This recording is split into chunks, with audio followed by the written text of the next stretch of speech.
Hi, welcome back to Ari's Potion Cart. It's so great to see you again. I hope that health potion lived up to your expectations. Now, what can I get for you today? Oh, the Tale of Two Sisters? Well, I'm so glad you enjoyed the first chapter. Of course I can read the second chapter for you. Here, I have it just here.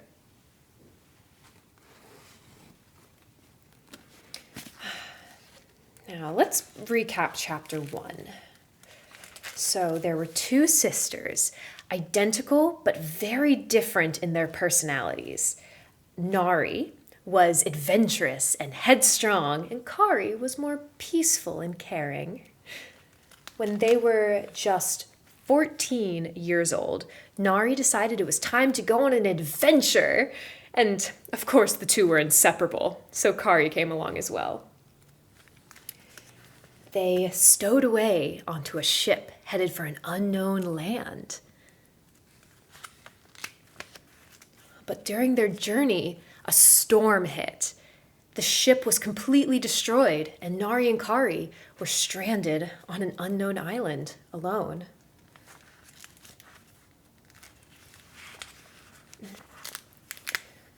Kari, the gentle one, had to take care of Nari, who was unconscious. She had built a shelter, and then after a desperate plea to the gods, found a mysterious crate filled with supplies. But the very next day, she awoke to find her sister Nari missing.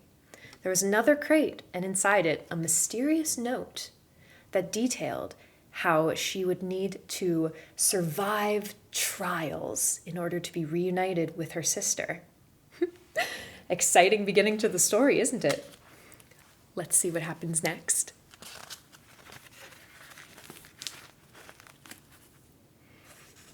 Kari stood slowly, groggy and still aching.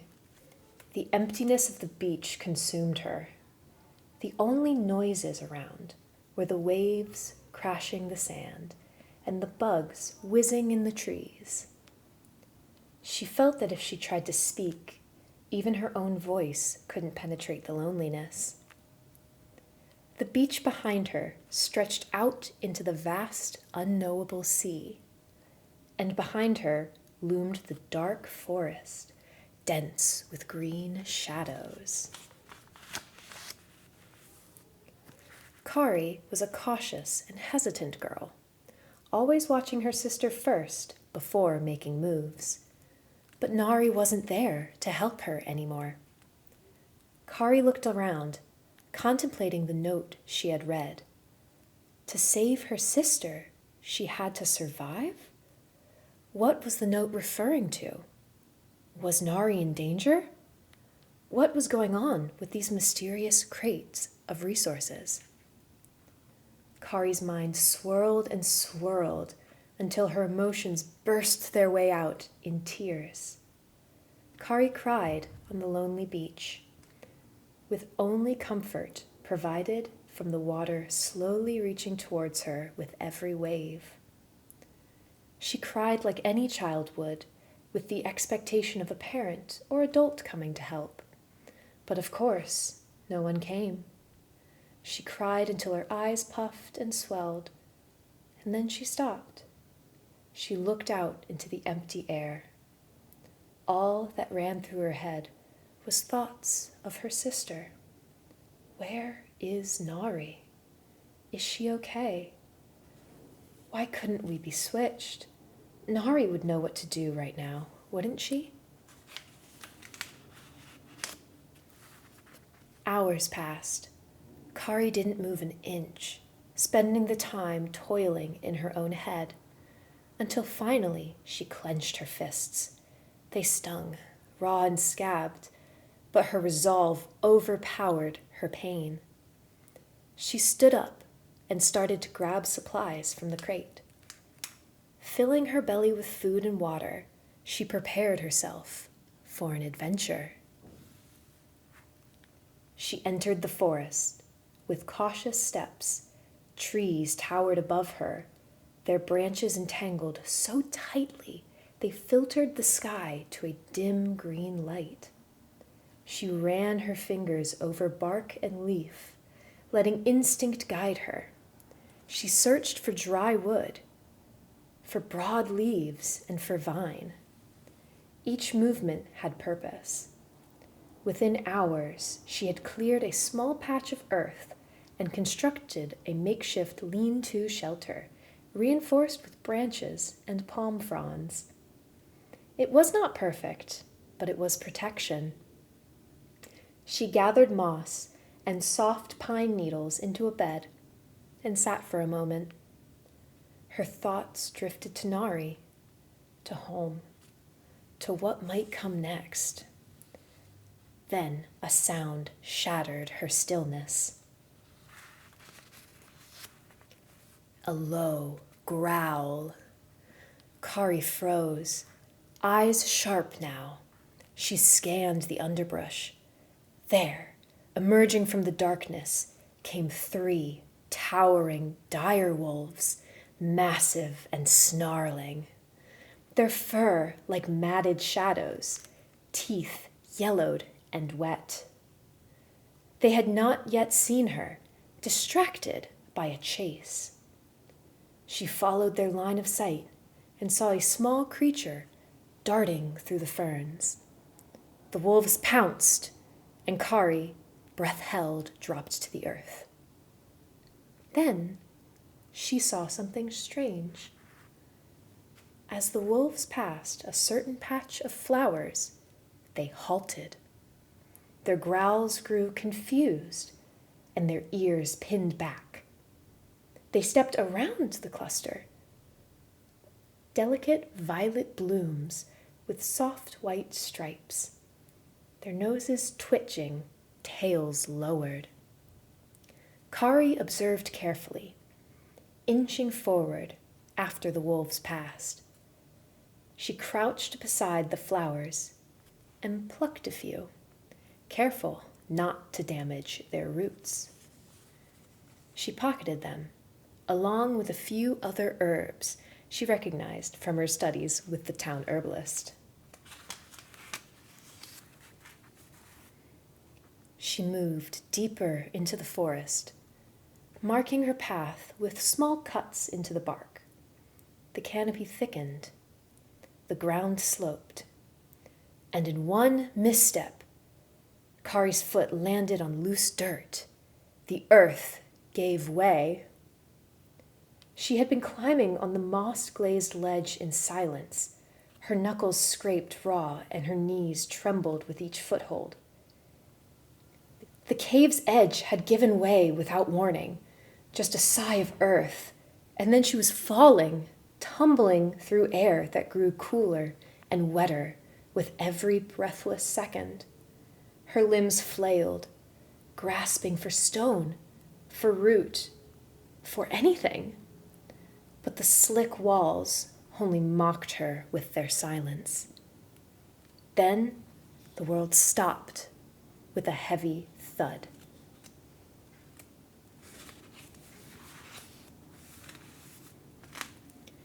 She landed hard, pain bursting through her side like lightning, her vision swimming in darkness, pierced only by the faint bioluminescent glow of the moss-covered cavern she had tumbled into. A gasp escaped her lips, but she did not cry out, her voice seemingly left somewhere on the ledge above.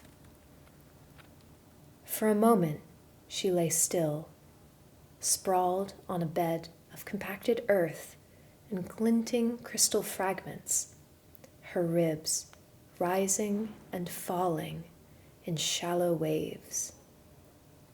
Dust settled around her like a slow snowfall, and from high above, a sliver of light blinked out behind the trailing vines. She was in the earth's belly now. The air was thick with the scent of minerals and old decay. As she pulled herself upright, cradling her ribs, a hiss sliced through the silence like a blade through silk. The silence here was not empty. but watchful. It pressed on her skin like a cloak stitched from cobwebs. Then came the sound. Soft at first, a distant rustle, like wind across dried parchment. Kari turned her head slowly, pain echoing through her neck. And then she saw them.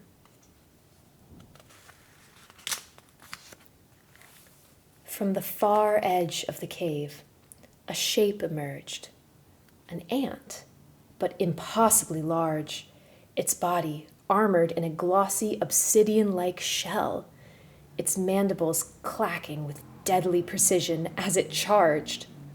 Kari turned and ran, her breath tearing ragged through her throat, her feet slipping on wet stone, her thoughts tangled in pure instinct as she darted around the columns of rock and under jagged overhangings, the monstrous insect hot on her heels. She found a crevice just wide enough to squeeze into. Her body scraped raw as she shoved herself inside. The ant snapped at the entrance, then pausing, then retreating, its footsteps echoing into the labyrinth beyond. Shaking, she emerged slowly, eyes wide and wild, the weight of what she had entered settling on her like a mantle of dread. This was not a cave. It was a colony, vast and ancient, teeming with movement just beyond the reach of light. She crouched low, moving silently, inch by inch, her every sense stretched taut like the string of a drawn bow as she navigated the winding tunnels, the air alive with the chitter of unseen mandibles and the scrape of segmented legs against stone. Hours passed, or perhaps only moments.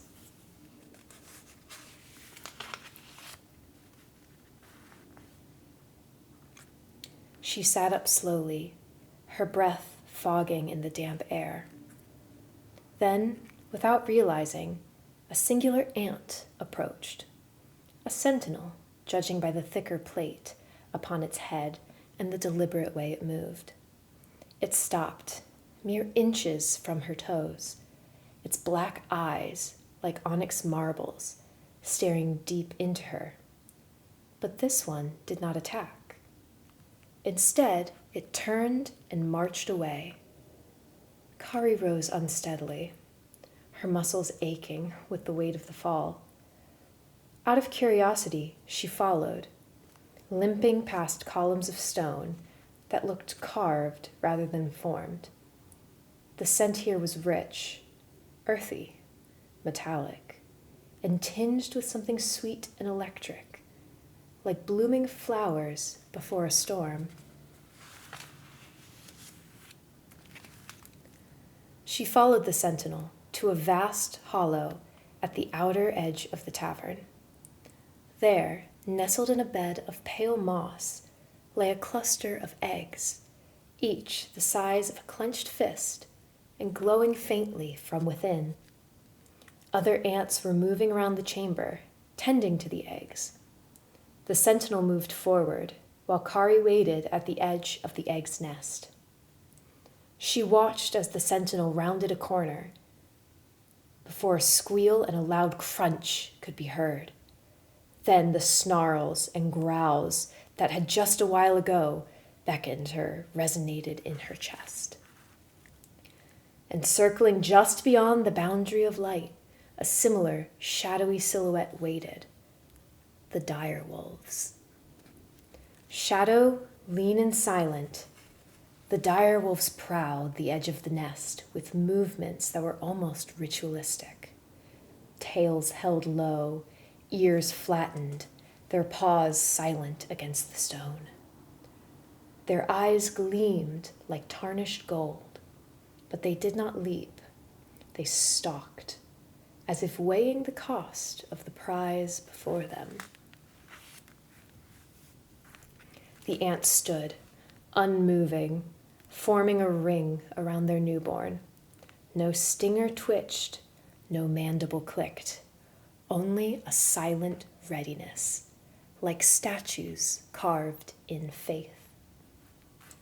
What ensued next was nothing like Kari had ever seen before. Like mother soldiers fighting tooth and nail to protect their young, it was a massacre. The ants did not stand a chance against these beasts. Kari watched in horror as the direwolves ravaged, and yet she was filled with inspiration from these ants. She knew the basics of ants. These were not mothers to these eggs. These ants had no reason to put the lives of these eggs past their own, and even more so to such a fruitless effort. They could never dream of stopping these monstrosities. Ants lay scattered, their hard exoskeletons cracked and bleeding in amber. And near the center of the room lay that clutch of eggs, pale and glistening, their protectors torn apart. One ant still lived, just barely, its limbs twitching as it dragged its ruined body towards Kari, its many eyes reflecting pain and plea, its movements a wordless cry. It reached her at her feet and then collapsed, its body twitching once more before going still.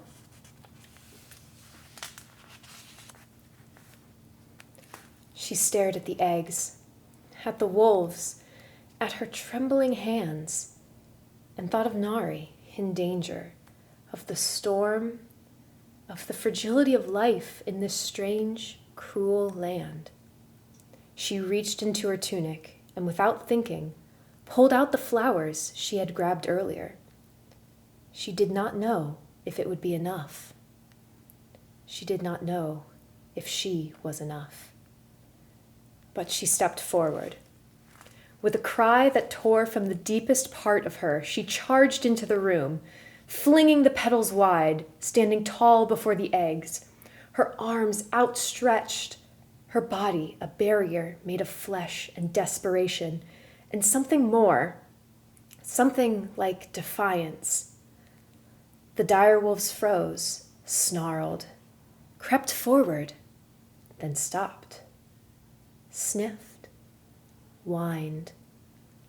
One scratched at its muzzle violently, shaking its head as if to rid itself of a haunting.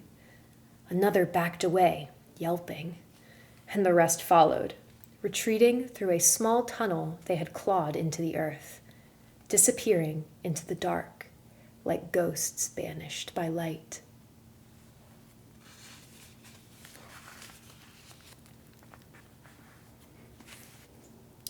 And Kari collapsed, her legs no longer able to hold her, her body shaking from adrenaline and disbelief, her eyes burning with unshed tears. Then came the sound, clicking, scraping, rhythmic. Ants, dozens of them, flowing into the room like a tide of living obsidian. She did not move, too drained to run, too stunned to fight. Her breath caught in her throat as they surrounded her. They did not strike. Instead, they moved with care, their antennae brushing over the fallen eggs, over the broken bodies of their kin, over her. Slowly, they turned to her, not as an intruder, but as something else. One ant stepped forward, larger than the rest, its movements calm and deliberate. It gestured, not with words, but with unmistakable clarity, and began to walk. Kari followed, unsteady, but willing.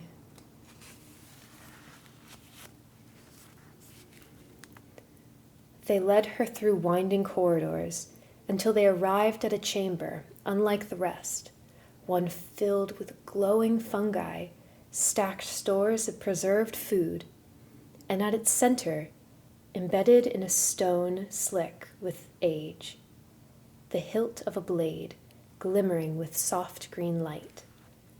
The ants formed a silent circle around it. Kari approached, breath shallow, and knelt down. She observed the blade closely. It was not metal, but carved from something ancient, perhaps bone or fossilized root. Its edges glistened with an iridescent sheen.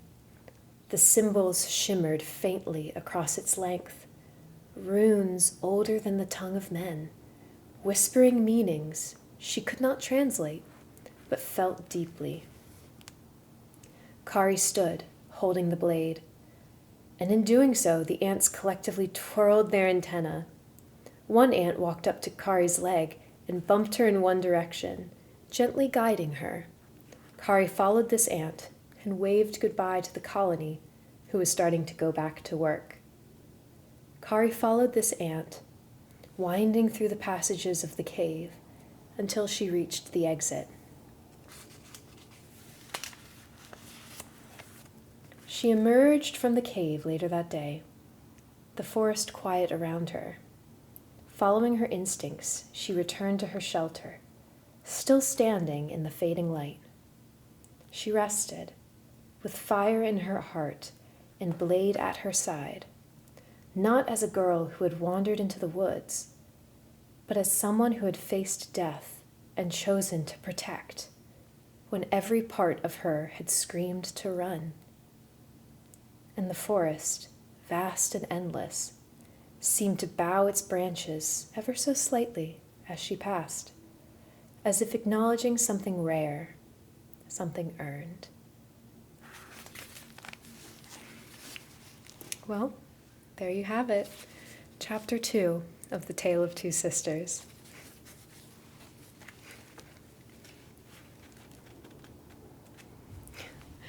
There's quite a lot more story to tell, perhaps another day.